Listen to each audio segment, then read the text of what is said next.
Hey everybody, welcome back to the channel.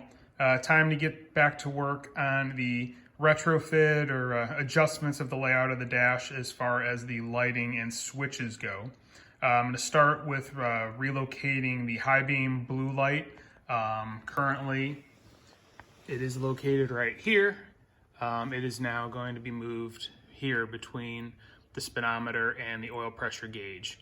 Once that one's done, I'm going to go ahead and move the turn signal flasher up here between the oil pressure gauge and the tach. So those are the two things that I have next on the list.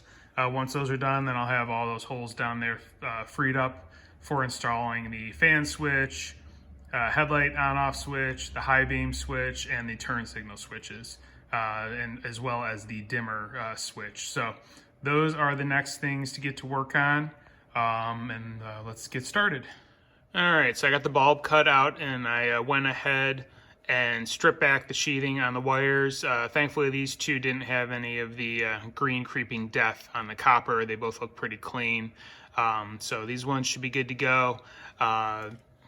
Previous owner, very nice about, kind of leaving all the labels on the wires. So we've got the high beam indicator here and then the power cutting off one of the other gauge or coming off one of the other gauges. So that'll make things easy. So next is going to be to drill the mounting hole. This is where I'm going to have a little bit of a problem because it's going to need to go somewhere right around here. And if you look at where the gauges mount from factory 5 as far as installing the OEM Ford Mustang gauges, there's not a whole lot of room there. So I'm going to have to do a little manipulating and figure out how I'm going to be able to get this thing in a good spot where it's going to look right on the front and not run into issues on the backside. All right, blue light, I went ahead, got it mounted where I wanted it in the dash, and I also, before installing it, went over it with some polishing compound to clean up the metal edges. So now I just need to go ahead and get this thing wired in properly. All right, and before I put the heat shrink on, I wanted to kind of show you those connectors that I was talking about in the last video when I did the red light. Where they have the built-in little solder ring. You just heat them up with a heat gun, so you can see both of them here. They shrink around the wire where the red lines are. That shrinks down tight on the wire, and then you can see the solder is melted on the inside, and that gives you your good connection. So they work actually very well. You just need to use a heat gun and be a little patient, and it takes a few minutes to heat it up, and you don't want to do it too fast or else you'll blow them out. I did that on the first one I tried using these the first time. So you learn quickly, but yeah, once you heat them up at the right rate of speed, they do work very well. And here's the final result. Went ahead and got the adhesive line shrink wrap installed and shrunk down, so this should be good and sealed and tight, waterproof, no corrosion or anything like that. So we are all set here as far as the blue light goes.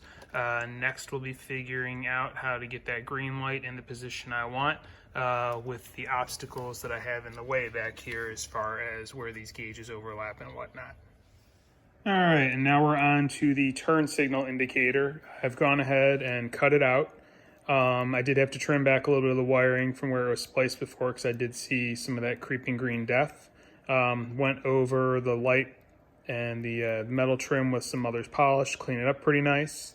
And then you can see I've got the two wires chased back, and again, I cleaned them up to get rid of any green corrosion that was on the copper. So next step is going to be to drill the hole for this light.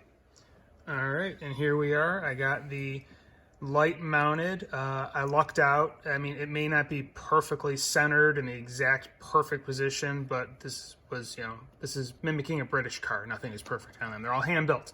But I was able to get it installed, and I only had to do a very little bit of trimming to the oil pressure gauge plastic right here. I used some fret cutters that I had and was able to get in there and trim it as needed. So just need to get the two wires hooked up for this light, and we're all set with the relocation of the lights. All right, and here we go. Job done. I've got the wires put together using those little solder connectors that I have, and then the sealed adhesive or lined shrink wrap has been installed, so everything is good to go as far as the light wiring goes. And we now have our lights where they're supposed to be. Pretty cool. So next we'll be tackling the toggles, figuring out what I want to mount where. So it's been a few days since the last clip that you just viewed. Kind of want to walk through what I was doing the last couple of days. In the state of Ohio, to get a title for a vehicle you buy out of state, you have to have the VIN inspected and validated. Being that this vehicle is not drivable, I could not take it to the BMV office, so I had to set up an appointment with a state inspector to come out and take a look at the car and validate the serial number from Factory 5 versus the existing title. Had that done back in February, went to get the thing titled, and they wouldn't accept his form because they couldn't read his date. It was dated 02/20/22. They thought the 0 was a 1, and they thought it was dated 12/22/22, 8 or 10 months in the future. So had to go through that process again.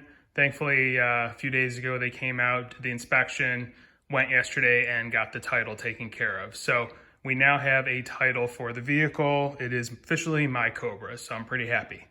So next step, I am going to start working on getting switches in place. A little update on that as well. I went ahead and ordered the correct Lucas horn button because the one that's in the dash currently from Factory 5, it just doesn't look right, and it'll look especially wrong with all the other Lucas switches.